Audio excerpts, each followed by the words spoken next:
Tapi menarik nih, Bung Lodri, kalau kita bahas timnas Indonesia tuh, kan emang kita di SEA Games nanti 2025 otomatis targetnya juga pasti lebih tinggi daripada tahun sebelumnya. Mas lah, udah pasti mas. Mas ya untuk timnas putra. Nggak perlu di-challenge, harus mas. Nah ini tapi yang jadi pertanyaan besar lain, kenapa akhirnya bikin kompetisi kayak Proliga yang akhirnya bentrok sama kompetisi internasional? Karena kalau kita lihat mappingnya, sebenarnya kan event internasional itu hampir sama di seluruh dunia kan. Biasanya akan dimulai setelah bulan Mei dan akan berakhir sebelum bulan September. Om Regi, Om Hani, sorry.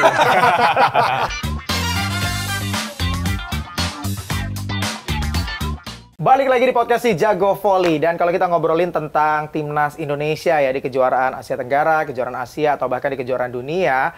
Nah ini prestasi timnas ini kan nggak lepas juga dari peran federasi yang tentunya memilih pemain, memfasilitasi juga timnas kita untuk bisa tampil di kejuaraan-kejuaraan internasional. Nah kali ini di podcast si Jago Volley kita akan hadirkan salah satu perwakilan dari federasi. Ini adalah salah satu pengurus di Binpres bidang prestasi. Kita akan tanya langsung aja. Udah ada Mas Lodri Mas Paitela. Halo Bung Lodri apa Mas Lodri nih panggilannya? Bung Lodri boleh. Oh Bung Lodri. Mas Lodri juga boleh. Bror juga boleh, apa aja. Nah saya udah lama nih sebenarnya, jadi saya udah sering juga sebenarnya ada kita satu program terus, kan? Sering ngobrol sama Bung Lodri juga ya. Nah sama Ivan juga. Nah kita mau ngobrol-ngobrol nih Bung Lodri ya, terutama dengan timnas Indonesia sesuai dengan Bung Lodri juga kan di federasi di Binpres ya. Bagian bertanggung jawab terhadap timnas. Oke. Nah, ini kalau kita ngomongin tentang bidang pembinaan dan juga prestasi. Kalau Bung Lodri sendiri kalau ngelihat sejauh ini gimana sih pembinaan di Indonesia, prestasi dari timnas volley di Indonesia sebelumnya? Kalau di level ASEAN tentu membanggakan ya. ASEAN ya. Yang khusus putra ya. Artinya putra memang kita sudah terbukti beberapa kali dan itu harus dipertahankan. Kalau putri ini sekarang menjadi tantangan berat bagi kita timnas putri, bahwa setelah kita dikalahkan dulu kan kita peringkat 2 selalu, tapi di bawah Thailand ya. Hampir satu dekade ini Vietnam sudah, dan melihat perkembangan Vietnam sepertinya sulit kita untuk mengejar. Tapi kan bukan berarti kita harus putus asa. Tetap itu menjadi tantangan bahwa bagaimana caranya, bagaimana Thailand bisa masuk ke level dunia, bagaimana Vietnam bisa masuk ke level Asia. Kalau ada peluang tentu Indonesia bisa. Karena apa? Ras, bentuk tubuh kita nggak beda jauh dengan mereka. Jadi tentu ada peluang ke sana. Itu yang putri. Oke, tapi kalau dilihat dari 2024 sebenarnya Mas Lodri ya, ini kan kalau kita lihat, saya lebih nyaman Mas lagi ngomongnya. Gak apa-apa ya. Nah, ini Mas Lodri, kalau ngelihat di 2024 kan kayaknya agak menurun ya prestasi, bukan hanya putri loh, tapi juga putra. Bahkan kita di bawah dari Thailand di prestasi Civic, betul. Kita 2 kali jadi runner up, dan bahayanya nanti Thailand kan jadi tuan rumah juga di SEA Games 2025 bulan Desember kan. Nah, ini apa sebenarnya jadi penyebab di tahun 2024, apalagi nah ini kan juga bidangnya dari Mas Lodri nih. Kita kejuaraan senior justru kirimnya pemain-pemain junior. Ya, panjang nggak apa-apa ya? Ya nggak apa-apa. Lanjut Bung. Jadi gini, 2000 khusus putra, Civic. Oke, yang pertama putra dulu nih, Civic. Pertama, kekalahan itu bagus. Supaya kita berevaluasi. Kenapa? Karena selama ini kita sudah menang terus. Jadi kita punya bahan evaluasi. Kedua, Civic kemarin itu pasca Proliga, itu seluruh pemain yang bawa, seluruh pemain udah habis total. Mungkin badan bagus, tapi kebugaran, motivasi, entusiasme untuk bermain udah benar-benar minus. Sehingga mereka melewatkan timnas itu, ya sekedar lewat. Tapi untuk sisi jangka panjangnya gini, Om Rama, saya juga dimintain challenge oleh PBVSI tentang pertanggungjawaban ini. Saya sampaikan, sekarang kita lihat event terbaik Indonesia, event yang harus dikejar oleh tim putra Indonesia maupun tim putri apa? Olimpiade? Enggak. Nggak mungkin, kejauhan. Kejuaraan Asia? Enggak juga kan? Ya, agak jauh lah ya. SEA Games pasti, Mas. Nah, itu tim terbaik. Tapi proses untuk menjadi tim terbaik itu jelas harga mati, price day lah bahasanya. NKRI price day, harus pemain terbaik, enggak boleh pemain level 2. Tapi untuk menuju ke sana, Om Rama, itu kan Desember 2025. Kita bicara 2024-2025, itu banyak hal yang bisa aja terjadi yang sesuatu yang ya moga-moga janganlah pemain sakit, pemain cedera, tapi kita punya pelapis untuk menggantikan yang sudah punya jam terbang. Contohnya mana? Bapak lihat deh VNL. Saya ngomong dengan Bapak lihat VNL. Amerika kadang-kadang pemain cadangan, Italia, tapi begitu mereka masuk Olimpiade dan tim, tidak ada mereka pemain kelas 2, semuanya tim terbaik. Karena levelnya memang level terbaik. Level terbaik kita SEA Games loh Pak. Kalau SEA Games saya tidak mau main-main Pak, pasti pemain terbaik. Harus pemain terbaik. Tapi pada penjajakan itu, kita harus siapin pemain lapis loh, Pak. Syukur-syukur kita berdoa, puji Tuhan, semoga di SEA Games seluruh pemain terbaik kita nggak ada yang cedera.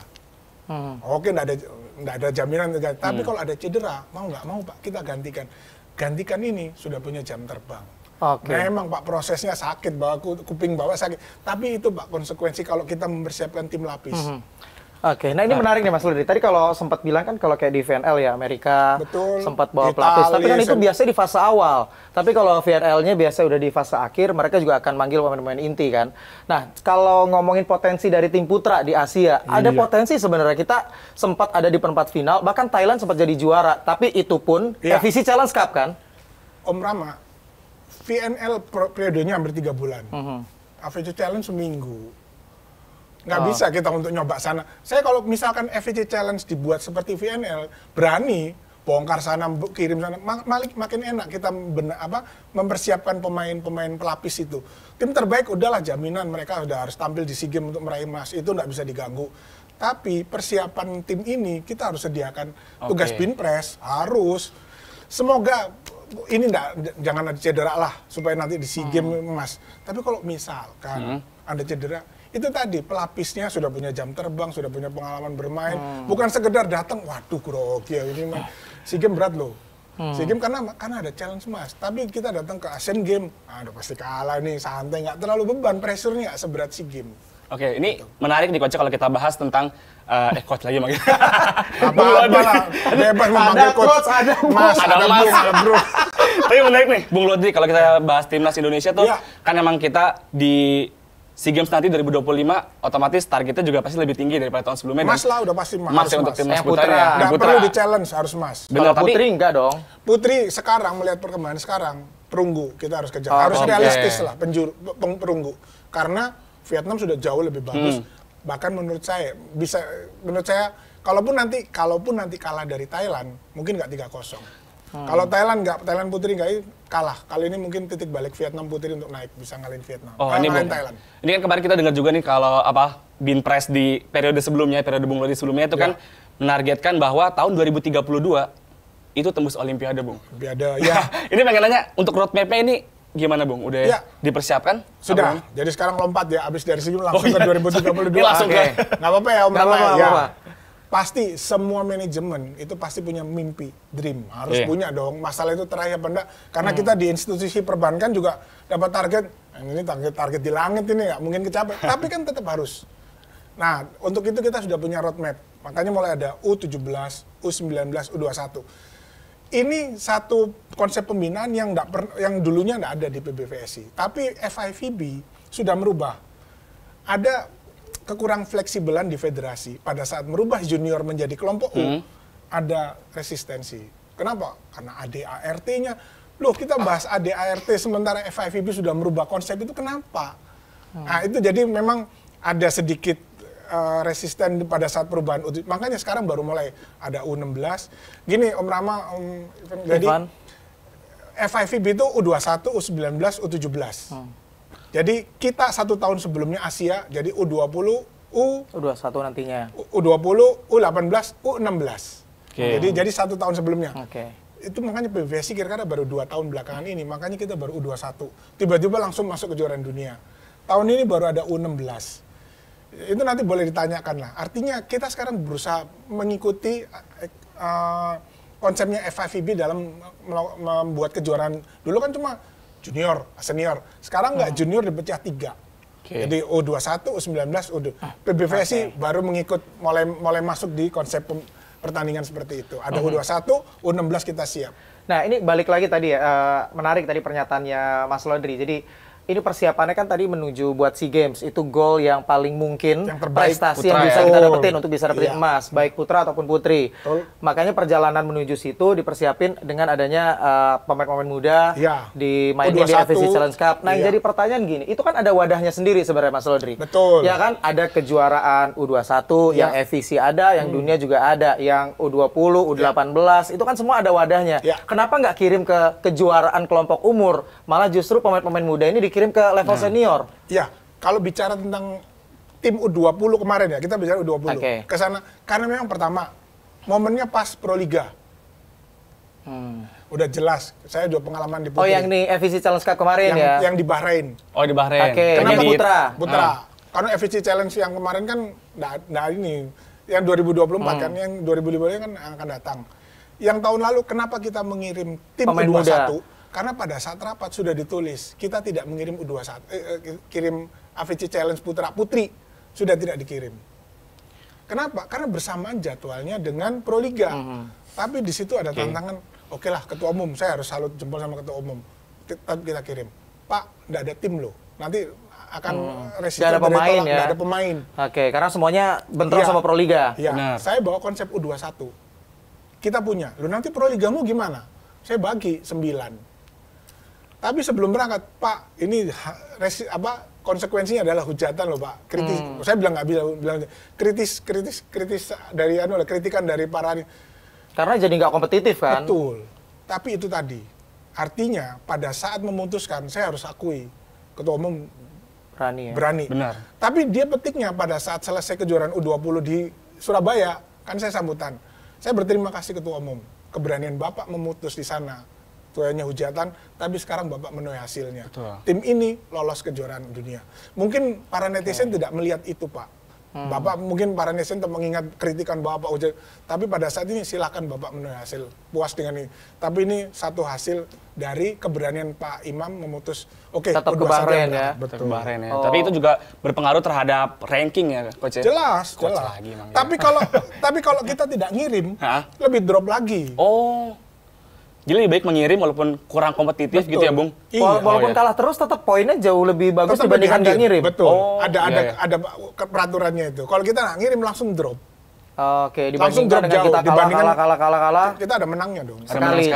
Ya. Taipei ya? Taipei. Oke. Dan dropnya kan nggak jauh. Dari kita 50 menjadi 55 apa. Artinya nggak sampai di luar.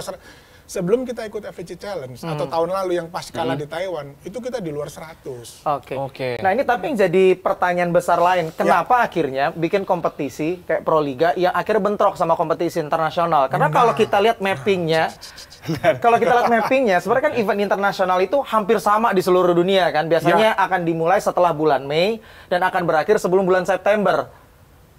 Om Regi, Om Hani, sorry. Nah ini gimana nih Mas Rodri? Tahun lalu ya. Kenapa akhirnya bikin kompetisi? Oh, pemilu. Tahun lalu pemilu kan? Iya. Oke. Tahun ini puasa. Sehingga membuat ini molor. Idealnya kompetisi Liga Nasional, Liga Dalam Negeri itu Oktober tahun lalu. Itu harus. Karena seluruh dunia mengakomodir seperti itu. Jadi dari April sampai September itu internasional.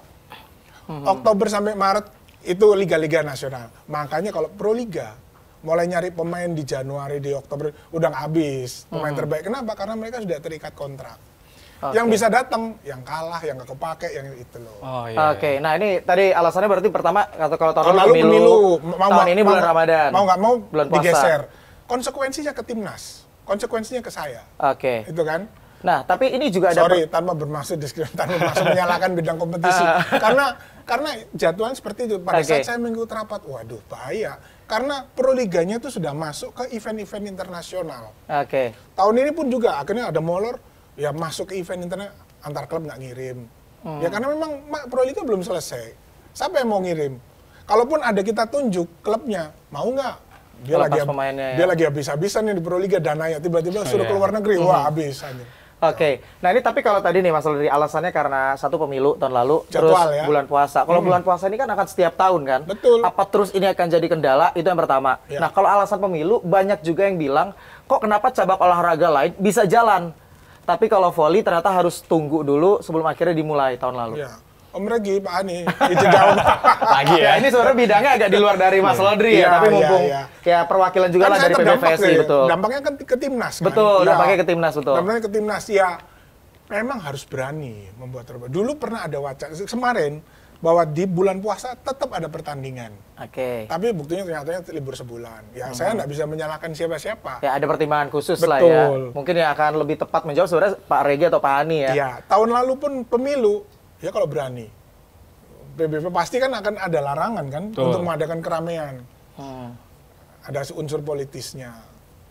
Mengumpulkan ramai pada saat masa-masa itu kan, ya mohon maaf nih, artinya kan mungkin tim Lavani tidak berniat untuk ke politik. Bapak SBY dengan Lavaninya murni untuk berkompetisi. Tapi kan banyak orang yang berpikir, waduh, itu nanti mengikutkan Demokratnya. Nggak salah pendapat orang kan. Sementara kami di PBVSI tutup mata. Lavani datang bersyukur, menambah kompetisi, menambah kompetitif gitu. Tapi ada pihak lain, wah ini ada politisnya. Walau alam, saya nggak mau tahu di situ. Gitu loh, Om Rama. Oke, ya, jadi nggak salah juga kan kalau orang berdampak, wah ada ini larinya ke biru ini kan, wah urusan orang, saya nggak peduli. Tapi kan bagi PBVSI hal itu menjadi pertimbangan untuk tidak menyelenggarakan di masa pemilu ya. Mungkin loh ya.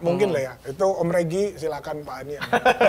Terus untuk evaluasinya gimana nih Bung? Untuk jadi agenda di liga lokal itu tetap jalan dan agenda internasional itu tetap kita bisa ikutin dengan pemain-pemain yang maksimal gitu Bung? Iya, itu tantangan di Binpres. Jadi maksud saya gini, keberhasilan Binpres adalah banyak menghasilkan pemain yang bermain di luar, tapi kualitas liga di dalam tidak berkurang.